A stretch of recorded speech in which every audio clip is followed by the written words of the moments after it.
ఇప్పుడొక వార్త వైరల్ అవుతుంది ఆంధ్రప్రదేశ్‌లో. అదేంటంటే తెలుగుదేశానికి సంబంధించిన ఒక కార్యకర్త ఆత్మహత్య చేసుకునింది. ఆత్మహత్య చేసుకోవడంతో పాటు ఆమె ఒక సెల్ఫీ వీడియో చేసి దాంట్లో ఎందుకు ఆత్మహత్య చేసుకుంటున్నాను అని క్లియర్‌గా చెప్పి మరీ చేసుకునింది.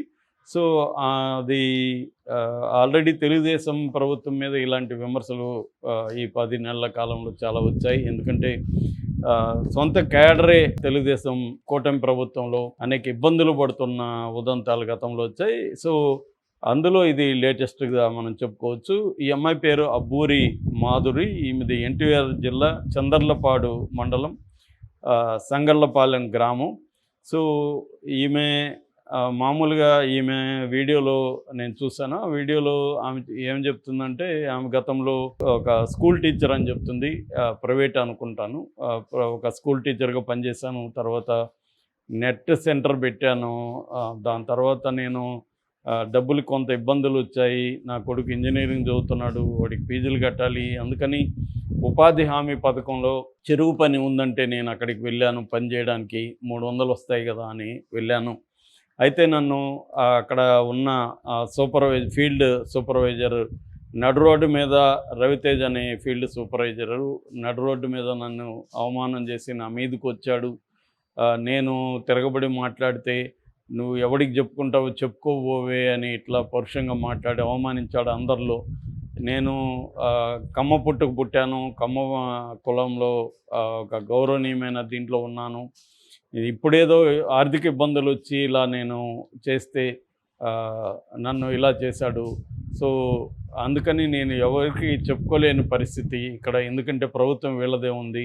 కాబట్టి నేను ఎప్పటినుంచో తెలుగుదేశం కార్యకర్తని, తెలుగుదేశం సానుభూతి పరురాల్ని. సో, నేను కమ్మ పుట్టి అవమానాన్ని తట్టుకోలేకపోతున్నాను. అందుకని నేను ఆత్మహత్య చేసుకుంటున్నాను.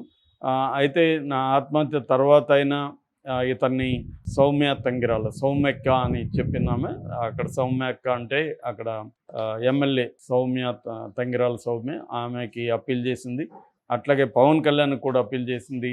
ఈ రవితేజను మాత్రం వదలకండి, మీరు చర్య తీసుకోండి అని చెప్పింది. అలాగే నా భర్త కూడా ప్రతీకారం తీర్చుకుంటాడు ఇతని మీద అని కూడా అనేది. సౌమ్యక్క నా భర్త ఇద్దరు ప్రతీకారం తీర్చుకోవాలి అనింది. సో, ఇది బేసిక్గా అని చెప్పి ఆమె పురుగుల మందు అయితే తాగేసింది. తాగేసినాక ఆమెను ఇమ్మీడియట్గా హాస్పిటల్కి అయితే తీసుకెళ్లారు. కానీ ఆమె బతకలేదు, చనిపోయింది.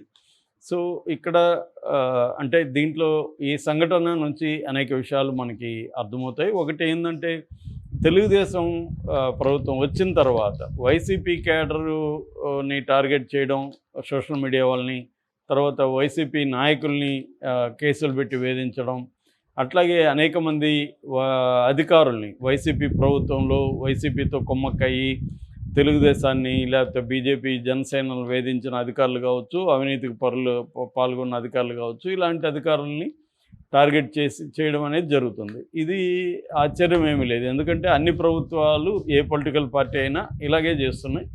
ఇది మోడీ నెక్స్ట్ లెవెల్కి తీసుకెళ్ళాడు. ఇలాగ రివెంజ్ పాలిటిక్స్ అనే దాన్ని మోడీ ఒక ఆర్గనైజ్డ్గా ఆయన చేయడం మొదలుపెట్టాడు. దాన్నే అన్ని పార్టీలు అమలు చేస్తున్నాయి. డిగ్రీలోనే తేడా. గతంలో జగన్ ఇలాగే చేశాడు. 5 ఏళ్లలో అనేక రివెంజ్ పాలిటిక్స్ చేశాడు. ఇక్కడ కూడా మనం చూస్తే కేసీఆర్ గతంలో రేవంత్ రెడ్డి కాంగ్రెస్ మీద ఇలాగే చేశాడు. ఇప్పుడు రేవంత్ రెడ్డి కూడా అదే పనే చేస్తున్నాడు. అంటే ప్రధానంగా ఏంటంటే, ఇంతకుముందు పౌర సమాజం నాయకులు, పౌర హక్కుల సంఘాలు, మావోయిస్ట్ సింపథైజర్లు ఇలాంటి వాళ్ళ మీద చాలా తీవ్రమైన పోలీసు నిర్బంధం కానీ, అక్రమ కేసులు కానీ, హరాస్మెంట్లు ఉండేవి. ఇప్పుడేంటంటే పొలిటికల్ రైవల్స్ మీద, పొలిటికల్ పార్టీల మీదనే ఇవి ప్రధానంగా ఉంటున్నాయి. ఎందుకంటే మిగతా పౌర హక్కుల సంఘాలు కావచ్చు, మావోయిస్ట్ పార్టీ కావచ్చు, ఇవన్నీ బలహీనపడ్డాయి ఇంతకుముందుతో పోలిస్తే.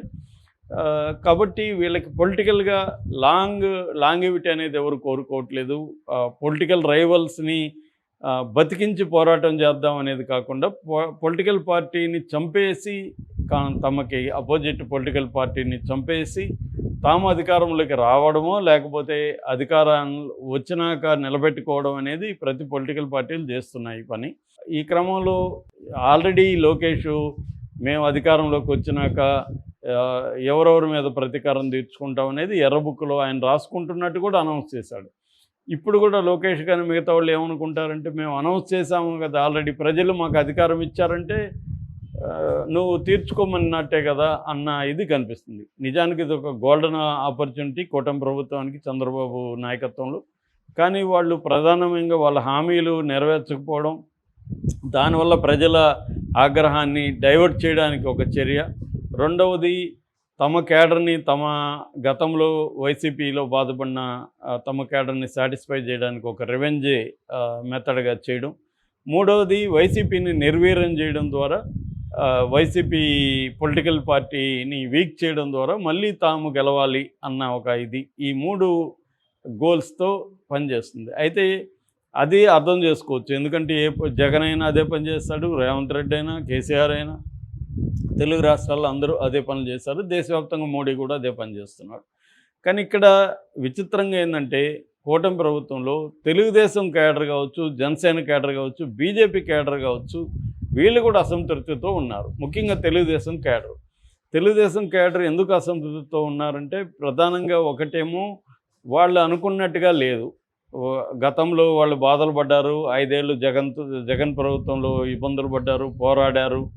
అవన్నీ చేసినా వీళ్ళకి మన ప్రభుత్వం వచ్చిందన్న ఆనందం మిగలలేదు. ఎందుకంటే వాళ్ళ పనులు కానీ, వాళ్ళకేమన్నా బెనిఫిట్స్ కానీ ఏమీ జరగట్లేదు.